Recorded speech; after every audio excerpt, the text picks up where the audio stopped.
welcome to a new video here on my channel.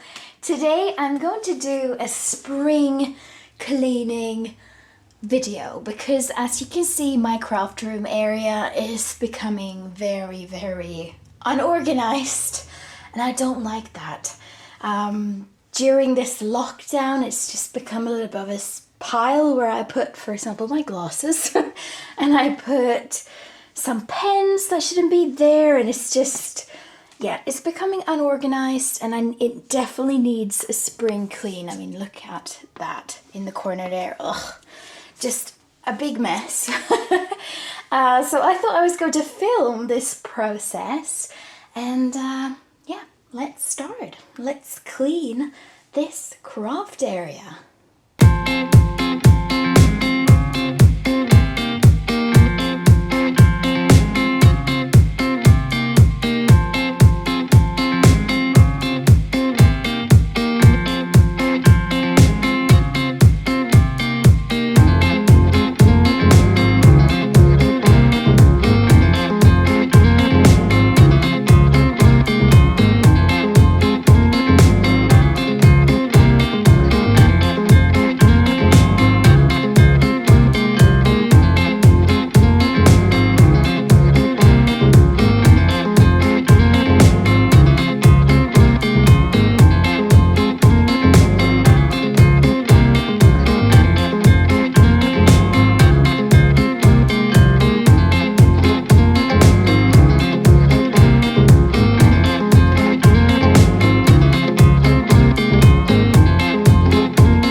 cleaning, and it took much longer than I actually thought it would, because I went through everything and I literally cleaned as much as possible and organized and threw away stuff I don't want to have. And even though it doesn't look like it's that clean and organized, it actually is. This is what I want to keep. This is what I know I will craft with. And my word, I mean, if I had a big room, I would be so tired. That is not a day's work. This was like several hours of going through everything and just thinking, do I want to keep this? Do I want to throw it? And I'm going to do a little quick overview of how it looks like now. So I've got this tower here, which obviously has my go-to ink and my glue and tape and stuff that I use on a daily basis when I craft. I've got these opal polishes. They're amazing. I absolutely love these. If you've never tried them, you need to try them. Down here I've got my watercolor and some sticky spray. I've got more inks. I've got kind of towels and stuff when I do watercolor and inking and blending and stuff like that. Down here I've got my paper trimmers. I've got some tools. And down here I've got my stencils and some of my twine and fiddly things that I use on my cards to create interest. And then of course I've got my Cricut machine. Some of my, well, all of my scissors are there.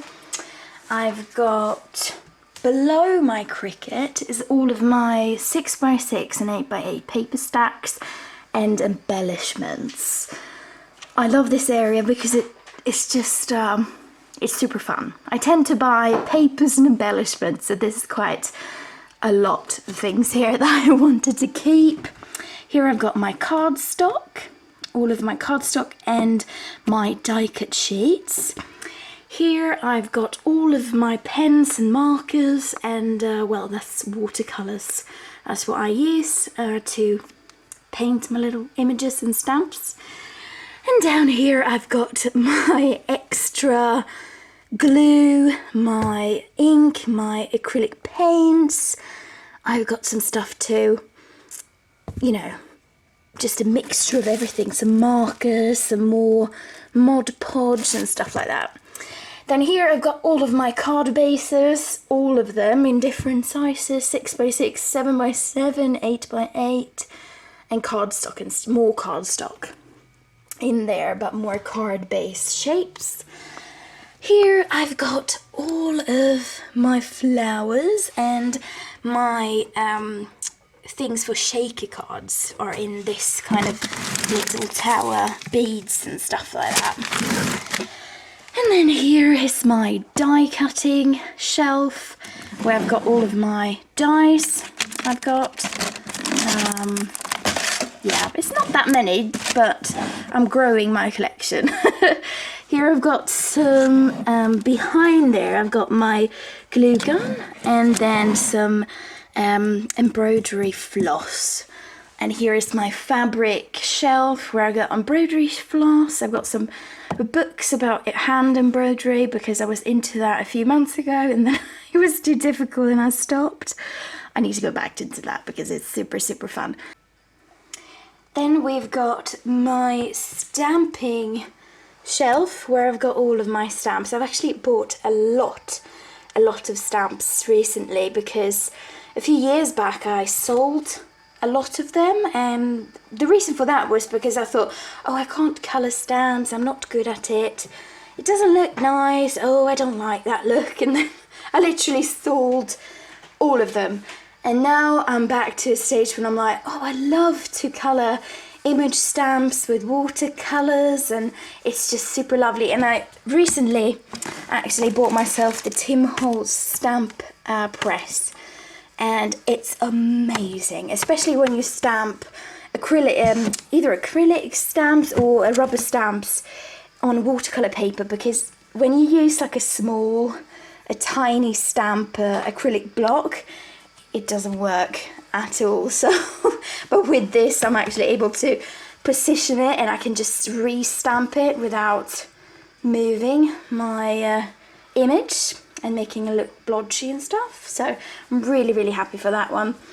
And then above it, I've got my die cutting machine, which is my Sizzix one.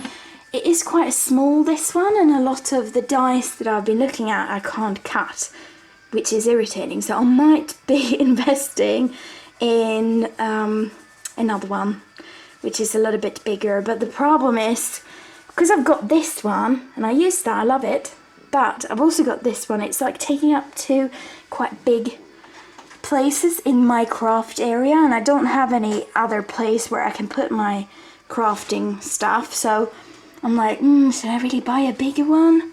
I might be able to buy one which just has literally the main compartment and the plates, because this is quite big when you think about it.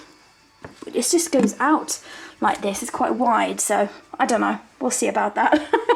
And then I've got all of my paper pads and all of my paper 12 by 12 papers, and I love them. And then I've got some cards and stuff.